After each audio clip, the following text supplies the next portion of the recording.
سلام دوستان، مرتضی هستم از کانال انگلیسی و در این ویدیو قصد داریم کتاب 4000 واژه ضروری در زبان انگلیسی رو با هم بررسی بکنیم. درس دوم. کلمه اول adventure به معنای ماجرا یا حادثه. adventure به تلفظش دقت کنید. adventure. An adventure is a fun or exciting thing that you do. یک ماجرا یا یک حادثه در واقع یک چیز هیجانی، exciting، مهیج و fun یعنی جالبی هست که شما انجام میدید که اسمم هست. به مثال دقت کنید. Riding in the rough water was an adventure. میگه روندن یا در واقع منظورش قایق سواری هستش در آب پرتلاطم. کلمه rough که تلفظ صحیحش رف هست به معنای having an uneven or irregular surface. پس به معنای uneven یا irregular یعنی بی‌نظم، یعنی پرتلاطم. خود در اینجا به معنی پرتلاطم میشه. آب پرتلاطم میگه برای ما یک در واقع adventure بود. کلمه بعدی approach به معنای نزدیک شدن. approach نزدیک شدن که فعل هستش. To approach something means to move close to it. approach یعنی نزدیک شدن. نزدیک شدن به چیزی به معنای حرکت کردن و نزدیک به این شدن. close to یعنی نزدیک به چیزی. مثال The boy approached his school. پسر در واقع به مدرسهش نزدیک شد. carefully با دقت که قید حالت هستش. carefully means with great attention به معنای توجه زیاد especially to detail or safety مخصوصا به جزئیات یا در واقع امنیت و ایمنی. مثال The baby carefully climbed down the stairs. میگه نوزاد با دقت رفت پایین پله ها. climb down یعنی رفتن به پایین پله ها. chemical به معنای مواد شیمیایی اسم هستش. A chemical is something that scientists use in chemistry. chemical مواد شیمیایی چیزی هستش که دانشمندان scientist یعنی دانشمندان use استفاده میکنن in chemistry به معنای در واقع شیمی، علم شیمی هستش. مثال The scientists mixed the chemicals. دانشمند یا دانشمندان میگه ترکیب میکردن مواد شیمیایی رو. create معنی خلق کردن. خلق کردن فعل هست. To create means to make something new. خلق کردن به معنای ایجاد چیز جدید. She created an igloo from blocks of snow. او درست کرد یک خانه یخی. ایگلو به معنای خانه برفی میشه. From blocks of snow از بلوک‌های برفی. Evil به معنای شیطانی. Evil که صفت هستش. Describe something or someone bad or cruel. یک چیزی که توصیف میکنه شخصی رو که بد و ظالم هست و خوب نیست. Not good. مثال They felt the strange evil presence as they got closer to the house. اونها حس عجیبی کردن. Strange یعنی عجیب غریب که این رو هایلایتش بکنیم. presence بچه ها اسم کلمه present هست. یعنی present یعنی حاضر. presence یعنی حضور. میگه اونها حس عجیبی داشتن. حضور شیطانی از مثل they got close مثل اینکه داشتن نزدیک میشدن. اونها داشتن نزدیک میشدن به این خونه. experiment means آزمایش تجربه اسم هست. An experiment is a test that you do to see what will happen. یک امتحانی که شما انجام میدید برای اینکه ببینید چه اتفاقی خواهد افتاد. The student did an experiment in science class. دانش آموز یا دانشجو انجام داد یک آزمایش در کلاس علوم. Kill به معنای کشتن که فعل هست part of speech این کلمه. To kill someone or something is to make them die. مثال I killed the fly. میگه من مگس رو کشتم. fly به معنای مگس معنی میده دوستان. I killed the fly. Laboratory به تلفظ دقت کنید. laboratory به معنای آزمایشگاه که کوتاه شده کلمه laboratory میشه lab. A laboratory is a room where a scientist works. یک اتاقی هستش که دانشمند کار میکنه. مثال My mother works in a laboratory. مادرم در یک آزمایشگاه کار میکنه. laugh به معنای خنده که میتونه فعلا باشه معنی خندیدن. Laugh is the sound made when someone is happy or a funny thing occurs. صدایی که ایجاد میشه توسط شخصی که خوشحاله یا یک چیز جالب اتفاق میفته. occur به معنای اتفاق افتادن معنی میده یا رخ دادن معنی میده. The sound of her laugh filled the room. صدای خنده‌اش اتاق رو پر کرد. Loud که صفت هست یعنی با صدای بلند یا بلند. If a sound is loud اگر صدا بلند باشه it is strong این قوی هست and very easy to hear و گوش دادن بهش راحته یعنی شنیدنش راحته. مثال The man's voice was so loud that we all could hear him. صدای اون مرد خیلی بلند بود که ما همه میتونستیم اون رو بشنویم. Nervous به معنی دستپاچه. This is an adjective. این یک صفت هست. When a person is nervous وقتی یک شخصی دستپاچه باشه they think something bad will happen. اونها فکر میکنن که چیز بدی اتفاق خواهد افتاد. مثال The boy became nervous when he heard the news. پسر دستپاچه شد وقتی که اخبار رو شنید. Noise دیگه اسم هستش. A noise is an unpleasant sound. Noise یعنی پارازیت یا صدای نابهنجار یک صدای ناخوشایند. Unpleasant یعنی ناخوشایند. کلمه unpleasant معنی ناخوشایند که تلفظ صحیحش unpleasant هستش. Unpleasant. It means disagreeable or disagreeable بهترین سینونیم براش هست یا annoying یا irritating یعنی آزاردهنده. Project به معنای پروژه. A project is a type of work that you do for school or a job. یک پروژه یک نوع کاری هستش که شما انجام میدید برای مدرسه یا برای یک کار. مثال His afternoon work project was to paint the room green. کار بعد از ظهر پروژه کار بعد از ظهرش در واقع رنگ کردن اتاق بود به رنگ در واقع سبز. Scare به معنای ترسیدن. To scare someone یا ترساندن کسی. To scare someone is to make them feel afraid. ترساندن کسی یعنی اون رو یه کاری بکن که در واقع احساس ترس بکنه. Feel afraid یعنی حس ترس کردن. My uncle was scared by what he saw in the room. میگه عموم در واقع ترسید توسط صدایی که چیزی که او در اتاق دید. Secret که اسم هست معنی راز. A secret is something that you do not tell other people.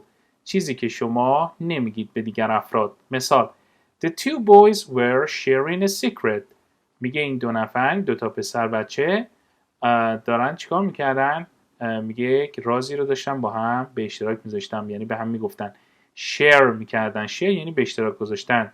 share a secret. دقت کنید که کالوکیشن رو کلمه share با secret میاد یعنی به اشتراک گذاشتن. shout یعنی فریاد زدن که فعل هست.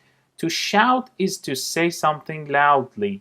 یعنی فریاد زدن گفتن چیزی با صدای بلند. مثال My boss shouted at me because I was late for work. رئیسم سرم داد کشید. Shout at. بچه ها دقت کنید کلمه shout با حرف اضافه at میاد. یعنی فریاد زدن بر سر. At me. بر سر من.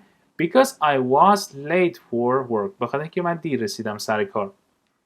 Smell یعنی بو کردن. To smell something means to use your nose to sense it. بو کردن به معنای means یعنی معنای to use استفاده بکنید از بینی برای sense یعنی حس کردن. sense یعنی حس کردن. The two friends smelled the flower. میگه این دو نفر دو تا دوست بوی گل رو فهمیدن یا حس کردن. Terrible. Terrible means افتضاح. Very bad. که صفت هست. If something is terrible, it is very bad. اگر چیزی خیلی بد باشه یا اوضاع terrible باشه میگه این خیلی بده. مثال The way he treated his classmate was terrible. میگه طوری که او رفتار کرد با همکلاسیش خیلی بد بود. Treat بچه‌ها به معنای رفتار کردن میشه. Treat یعنی رفتار کردن. It means behave. Worse به معنای بدتر که صفت تفصیلی هست. بچه‌ها صفت تفصیلی صفت بد که میشه worse و صفت عالیش میشه the worst. If something is worse, it is of poorer quality than another thing. یعنی چیزی که کیفیت پایین‌تر نسبت به چیز دیگه داره. در اینجا بچه‌ها پور به معنای ضعیف‌تر یا در واقع کم کوالیتی کم کیفیت تر معنی میده. Business was worse than this month than last month. میگه کار در واقع نسبت به ماه گذشته این ماه بدتر بود. اما بچه بریم سراغ تمرین هاش. Circle the two words in each group that are most closely related. دور دو تا کلمه ای که به هم مرتبط هستن و نزدیکن لحاظ معنایی میگه خط بکشید که ما اون رو هایلایت میکنیم. کلمه اول laboratory آزمایشگاه، experiment آزمایش، shout فریاد زدن، smell بوکن. خب میتونیم بگیم experiment و laboratory به هم نزدیک هستن، بنابراین این دوتا رو ما میتونیم هایلایت کنیم. شماره 2 shout فریاد، carefully با دقت، create خلق کردن، laugh معنی خنده یا خندیدن. خب میتونیم کلمه laugh و shout رو با هم بگیم که ارتباط دارن، خندیدن و همچنین shout که جفتش با صدای بلند انجام میشه. شماره 3 nervous دستپاچه، terrible بسیار بد، approach نزدیک شدن، worse یعنی بدتر. خب میتونیم terrible و در واقع worse رو با هم بگیم که ارتباط دارن.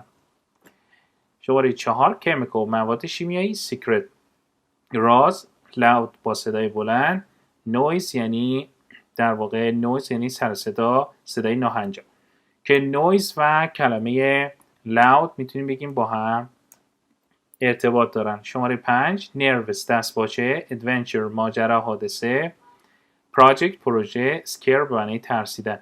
خب میتونیم scare و nervous رو با هم بگیم که ارتباط دارن و هر دو مفهومشون منفیه. اما قسمت B گفته بنویسید کلمه‌ای که شبیه هست از لحاظ معنایی با کلمه‌ای که آندرلاین شده. Number 1 William wanted to make a new thing. میگه ویلیام میخواست که بسازه یک شیء جدید، وسیله جدید رو. پس در اینجا make به معنای ساختن میشه که میتونیم کلمه create رو در اینجا بذاریم. شماره 2 I'm not having fun. میگه من به این خوش نمیگذره. So let's go. بیا بریم. Let's go. Let's مخفف let us هست بچه‌ها. Let's go. بیا بریم on an exciting trip.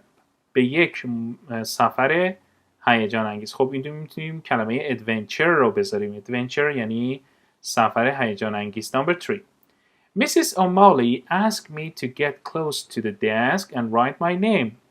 از من درخواست کرد که نزدیک بشم به میز و همچنین اسمم رو بنویسم.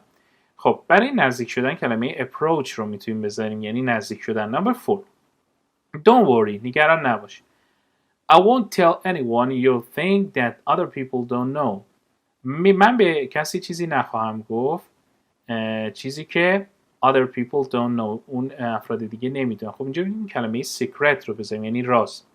5 I have to finish my special job before I can go home. من باید تموم بکنم کار در واقع خاصم رو special job before I can go home قبل از اینکه بتونم برم خونه. خب اینجا برای special job میتونیم کلمه در واقع کلمه special job میتونیم کلمه project رو بذاریم براش. بله کلمه project یعنی پروژه رو میتونیم در جای خالی قرار بدیم. اما در قسمت C گفته چک کنید اون کلمه‌ای که بهترین یعنی مناسب ترین هست در جای خالی. The best fits یعنی بهترین گزینه برای در واقع جای خالی هستش. Number 1 When the jar hit the floor میگه وقتی گلدان برخورد میکنه با زمین یا برخورد کرد به زمین، بهتر بگیم برخورد کرد به زمین. It made a very loud sound. یک صدای خیلی بلند ایجاد کرد. It shout یعنی فریاد زدن که معنی نمیده. پس میتونیم بگیم گزینه اول جواب صحیح هست. شماره 2 When the sun went down وقتی خورشید غروب کرد It was scared. The woods looked evil. جنگل به نظر در واقع شیطانی یا خبیث به نظر میرسه. خب میتونیم بگیم گزینه 2 بهترین جوابه. Number 3 To test his idea, the scientist میگه برای امتحان کردن نظر او دانشمند the scientist دانشمند did an experiment یک آزمایش انجام داد. خب گزینه 2. Number 4 Your phone will not work. تلفن شما کار نخواهد کرد. If it does not create something, if you don't carefully pay attention to your power supply. اگر با دقت توجه نکنی به جریان در واقع برق power supply. Number 5 The dog seemed unhappy. سگ به نظر ناراحت می اومد وقتی I approach it بهش نزدیک شدم. I approach it. Number 6 Alex likes his class because he gets to. الکس دوست داره کلاسش رو به خاطر اینکه او gets to do fun project پروژه‌های جالبی میتونه انجام بده. Number 7 What is wrong with your hair؟ میگه چی شده موات؟ It looks terrible. این میگه افتضاح به نظر میرسه، خیلی بد به نظر میرسه. 8 She's quite funny. میگه اون کاملا آدم جالبیه. We always laugh at her jokes. میگه به جوکاش میخندیم. 9 Did you hear that؟ میگه اون رو شنیدی؟ I just made it worse. There was a noise. میگه صدای ناهنجار یا ناخوشایندی اومد. Number 10 I have a very important test tomorrow. من یک امتحان خیلی مهم فردا دارم. I'm nervous. میگه من دستپاچم یا استرس دارم.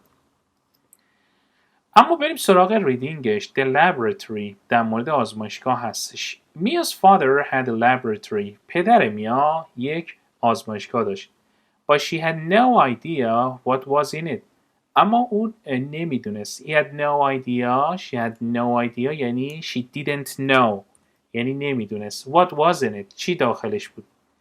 Her dad always closed and locked the door when he went in. میگه پدرش همیشه در رو میبست و قفل میکرد در رو پشت سر خودش وقتی میرفت داخل.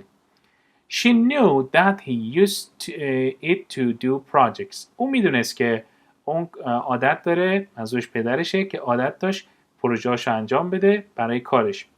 He never told Mia what these projects were. او هرگز به میا نمیگفت که پروژه‌اش راجع به چیه. One night یه شب میا approached the door to the laboratory. نزدیک شد به این در آزمایشگاه. She stopped and thought. میگه لحظه درنگ کرد و ایستاد و با خودش فکر کرد. I wonder what crazy experiment is doing now. I wonder یعنی که میخوام بدونم. I wonder بچه یعنی چی؟ یعنی میخوام بدونم. I just want to know. I want to know. What crazy experiment؟ چه آزمایش احمقانه‌ای او داره الان انجام میده. Suddenly به طور ناگهانی she heard a loud noise. Suddenly means all of a sudden. یعنی به طور ناگهانی. She heard a loud noise. یک صدای عجیب بلند شنید. It sounded like an evil laugh. میگه صدای شیطانی بود. sounded like یعنی صدایی بود مثل. The noise scared her. اون noise میگه اون رو ترسون. So she walked quickly back to her room. بنابراین برگشت به اتاقش. The next night her friend Liz came to her house. شب بعدش دوستش لیز اومد به خونه او. When Liz arrived, وقتی لیز رسید, میا told her about the night before. میا بهش گفت در مورد شب قبل. It was terrible, she said. اون گفت این خیلی افتضاح و خیلی بد بود. Why don't we see what it is in there? چرا نریم ببینیم که اونجا چه خبره؟ Liz asked. لیز پرسید. It will be a fun adventure. میگه این ماجرای خیلی جالبی خواهد شد. Mia felt nervous about going into her father's laboratory. میگه استرس گرفت از رفتن به آزمایشگاه پدرش. But she agreed. اما میگه سرانجام موافقت کرد. Agreed یعنی این که موافقت کرد. As always the door was locked. میگه مثل همیشه. As always بچه یعنی چی؟ یعنی مثل همیشه. مثل همیشه the door was locked. در بسته بود. They waited until Mia's father left the laboratory. میگه اونا منتظر شدن تا پدرشون در واقع ترک بکنه. میا's father پدر میا آزمایشگاه رو ترک کرد برای اینکه بره شام بخوره. He didn't lock the door. در رو نبست. Liz said let's go. لیز گفت بیا بریم. The laboratory was dark. آزمایشگاه تاریک بود. The girls walked down the stairs carefully. دخترها میگه رفتن پایین پله ها با دقت. Mia smelled strange chemicals. میا بوی مواد شیمیایی عجیبی به مشامش رسید. What terrible thing was her father creating?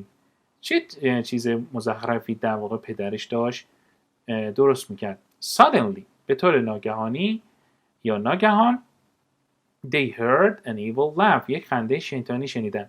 It was even worse than the one Mia heard the night before. میگه حتی بدتر از صدایی بود که میا دیشب شنیده بود. What if a monster was going to kill them? چی میشه اگه؟ What if یعنی چی میشه اگه؟ A monster بچه monster یعنی هیولا. Was going to میگه اگه اونا رو میکشت. Mia had to do something. میا میبایستی کاری رو انجام بده. She shouted for help. میگه برای کمک گرفتن فریاد زد. Mia's father ran into the room. یعنی با عجله دوید به داخل. پدر میا با عجله به داخل اتاق دوید and turn on the lights و چراغا رو روشن کرد. Oh no, he said. You must have learned my secret. شما میگه که راز منو بالاخره فهمیدید. Your master tried to kill us, میا said. میا گفتش که هیولای شما میخواست که منو بکشه. Master, he asked. پدرش پرسید هیولا. You mean this? منظورت اینه؟ He had a pretty doll. میگه او یک عروسک. دال بچه ها میشه عروسک. او یک عروسک خوشگل in his hand در دستانش داشت. The doll laughed. عروسک خندید. The laugh didn't sound so evil anymore. میگه اون خنده دیگه شیطانی به نظر نمیرسید. Anymore یعنی دیگه نه. که همیشه در انتهای جمله میاد. I made this for your birthday. گفت که من این رو برای روز تولدت درست کردم. I wanted to give it to you then. میخواستم این رو بهت بدم. But you can have it now. اما شما میتونی این رو الان انجام در واقع داشته باشی. I hope you like it. امیدوارم که دوستش داشته باشی. اما بچه ها بریم سراغ reading comprehension. سوالات درک مطلبش. Number 1. What is this story about? داستان راجع به چیه؟ A girl's terrible experiment. آزمایش افتضاح دختر. A secret that two girls have. رازی که دو دختر دارن. A girl who gets nervous about what is in a laboratory. A man who creates chemical. مردی که مواد شیمیایی ایجاد میکنه درست میکنه.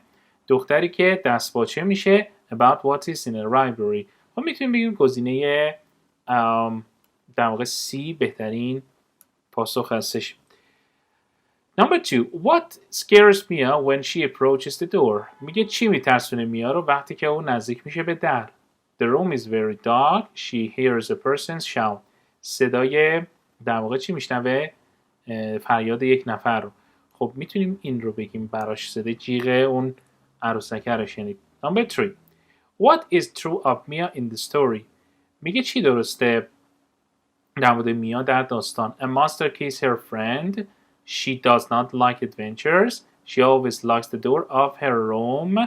Her birthday has not come yet. این درسته که میگه روز تولدش هنوز نیومده. Number 4. What project was Mia's father working on? میگه چه پروژه‌ای پدر میا داشت روش کار میکرد. A doll to give to Mia for her birthday. بعد یک عروسکی که بده به میا برای روز تولدش. اما در قسمت پنجم میگه که When did Mia and Liz go into the laboratory? کی میا و دوستش لیز میرن یا رفتن به داخل آزمایشگاه که با توجه به متن جواب این سوال رو میبایستی بنویسید.